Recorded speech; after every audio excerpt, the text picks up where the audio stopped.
همیشه وقتی تو خیابون راه میرفتم ساختمان‌های زیادی رو میدیدم. خیلیشون به نظرم زیبا می اومدن، خیلی هم زشت. اما هیچ وقت دلیلش رو نمیدونستم. به خونه‌های تاریخی که سر میزدم نمیدونستم چجوری، ولی احساس خوبی رو اونجا تجربه میکردم.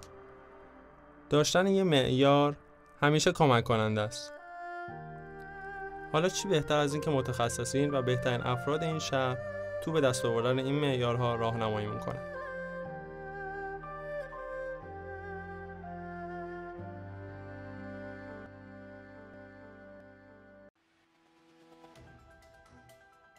به نظر من معماری ارزشمند اون معماریه که توش به انسان ارزش داده بشه، یعنی اینکه توی اون معماری بعد انسانی، مقیاس انسانی و کلا روح و روان انسان اولویت طراحی باشه توش. به نظر من اینجوریه که یه معماری یه بنا ارزشمند میشه، ماندگار میشه و مثلا تمام بناهای تاریخی قدیمی ایران، خونه‌های تاریخی که ما داریم، به نظر من این بناها ارزشمند.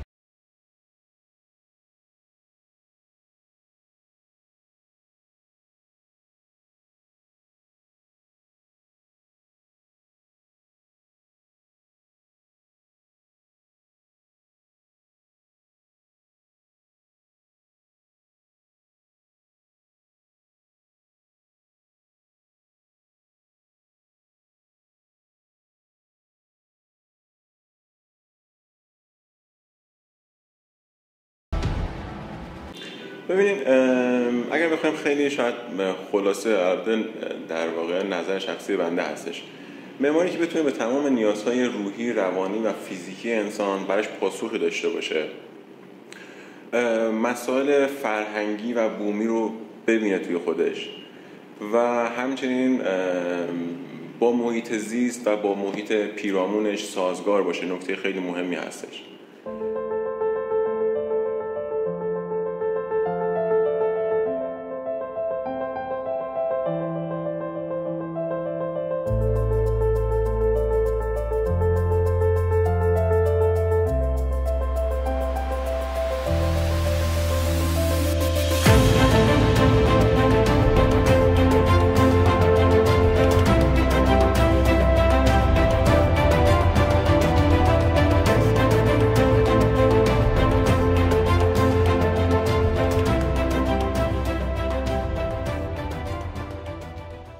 ارزش کی معنی پیدا میکنه؟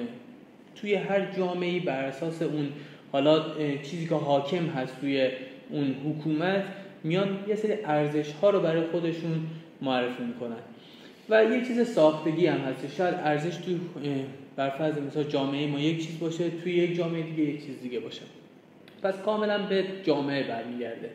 جایی در واقع در معماری ما اسم ارزش رو میتونیم بیاریم که ارزش‌های عینی و ارزش‌های ذهنی با هم دیگه رشد کرده و بر هم اثر گذاشته. یعنی ما نمیتونیم بگیم که من فقط متکی هستم بر ارزش‌های عینی. خب چه اتفاقی میفته که ما الان داریم میبینیم در سطح معماریمون. ارزش‌های عینی که من یه چیزی رو میبینم، خب حتی ممکنه در لحظه هم بگم چه قشنگ، ولی ارزش ذهنی نداره، یعنی ماندگار نمیشه برای من، حس رو برای من نگه نمیداره. ما یه حالت معنوی تو فضاهای معماریمون میتونیم داشته باشیم که متاسفانه توی معماری خیلی کم دیده میشه، مگر معماری خیلی معروف.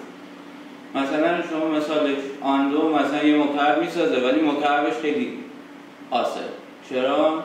همون حس فضا رو توش وارد کرده. ولی این چیزیه که توی معماری ایران و به خصوص شهرستان اصلا کلا از این رفته. شما 2 تا خونه برو، 100 تا خونه برو، همشون یه خونن. به خصوص معماری ما که اکثرش معماری مسکونیه. شما وقتی میری همون حسی که توی این خونه داری تو اون خونه هم داری. پس چه تفاوتی بین این همه خونه وجود داره؟ هیچ. تقریبا اون حس فضا اصلا توش فکر نشده. ولی بعضی وقتا نمیدونم اصلا تجربه دارید، بعضی وقتا توی فضای خیلی ساده میشینید ولی حس فضا انقدر براتون با ارزشه که خیلی تاثیرگذاره روی معماری. من به نظرم یکی از چیزایی که واقعا فراموش شده به نظر من ارزش توی معماری چیزی هستش که ما در وقتی که وارد اون فضا میشیم، وارد اون معماری میشیم، یک سری شاخصه ها و المان های از فرهنگمون رو داخلش ببینیم. حالا یا با متریال یا بر فرض مثال اگر بخوام برگردیم به گذشته، اون سلسله مراتب و سیرکولاسیون، اون ارتباط گیری اون ساختمون با بر فرض مثال طبیعت و گیاهان، اینا خودش میشه المان ها و شاخصه هایی که توی یک بنا ارزش حساب میشن. البته توی جامعه ما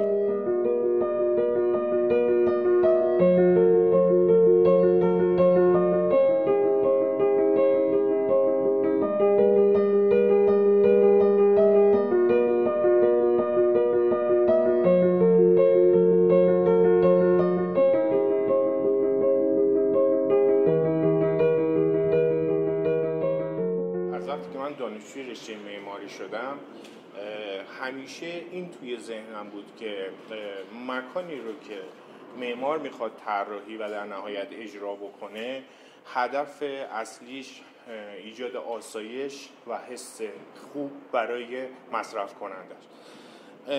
و از نظر من معماری که بتونه نیازهای کاربرش رو به صورت کامل برطرف بکنه، به دور از هر گونه تجمل و یا هر داستانی از این قبیل، معماری خوبی هست. به طور مثال یک مدرسه ابتدایی باید بیاد خواستا و نیازهایی رو که یک سری کودک دارن براشون برطرف کنه و باعث رشدشون بشه، باعث بالندگیشون بشه و تمام این مسائل که تو حوزه‌های مختلف، کاربری‌های مختلف، هر کدومش داستان خاص خودشو داره.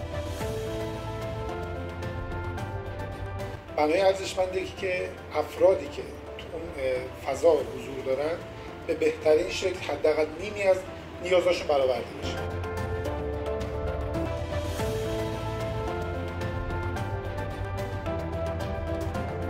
خونه‌ای داشتم، هیچ خونه مثل اون خونه نبود دیگه برای من.